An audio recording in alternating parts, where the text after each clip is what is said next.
উত্তরবঙ্গের একটা ছোট্ট গ্রামে থাকতো রমেশ নামের একজন চাষি। তার বাড়ি ছিল নদীর একেবারে পাশে।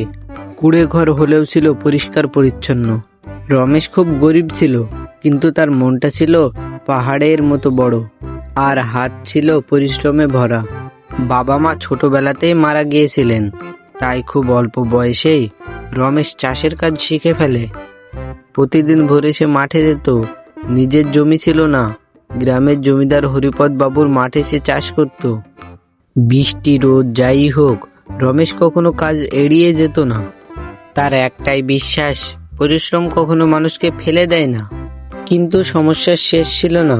বছরখানেক ধরে বৃষ্টির অভাবে জমি শুকিয়ে কাঠ হয়ে গেল। ধান তো দূরের কথা, সঠিকভাবে পাট চাষও হতো না। জমিদার হরিপদও খুব উদ্বিগ্ন ছিলেন। তিনি জানতেন মাঠের ভালো মন্দ রমেশের চোখের মতো কেউ দেখে না। তাই তিনি রমেশকে একদিন ডেকে বললেন, শোন রমেশ, এভাবে চললে তো সবারই ক্ষতি হবে। মাঠে নতুন কিছু করতে হবে। তুই কি কিছু উপায় ভেবেছিস?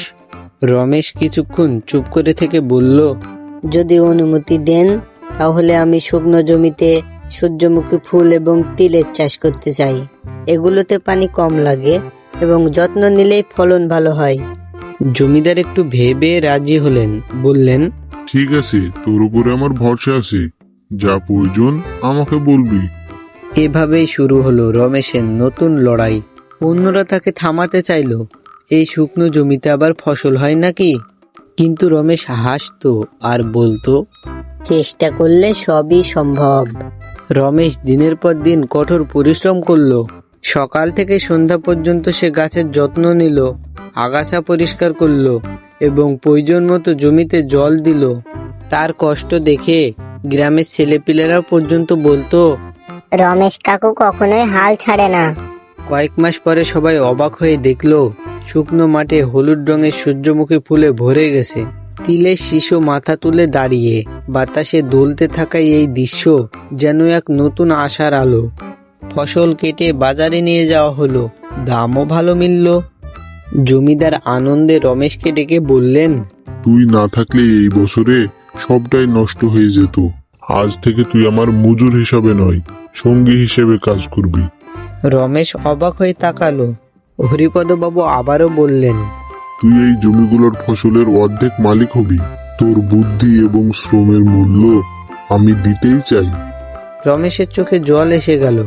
এতদিন সে শুধু পরিশ্রম করেছিল, কোনো প্রতিদান পাওয়ার ভয় ছিল, কিন্তু আজ তার জীবন বদলে গেল। এরপর রমেশ আরো ভালোভাবে কৃষিকাজ শুরু করলো। গ্রামের সবাই তার পরামর্শ নিতে লাগলো।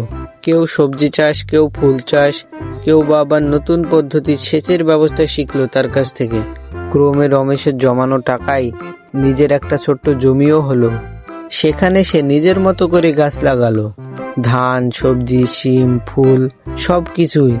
সন্ধ্যাবেলা সে বসে থাকতো একটা গাছের নিচে।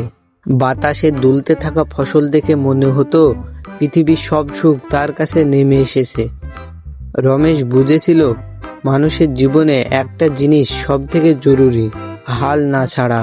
যত কষ্টই আসুক, চলতে থাকলে পথ ঠিকই খুলে যায়। তাই সে সকলকে বলতো, মাটি কখনো কাউকে মিথ্যে বলে না। তাকে তুমি যতই ভালোবাসবে, সে ততই তোমাকে ফিরিয়ে দেবে। এভাবেই একজন পরিশ্রমী গরিব চাষি নিজের যোগ্যতায় হয়ে উঠল সবার প্রেরণার উৎস। তো বন্ধুরা, আজকের এই ভিডিওটা ভালো লাগলে একটা লাইক করে চ্যানেলটিকে সাবস্ক্রাইব করে আমাদের পাশেই থাকুন।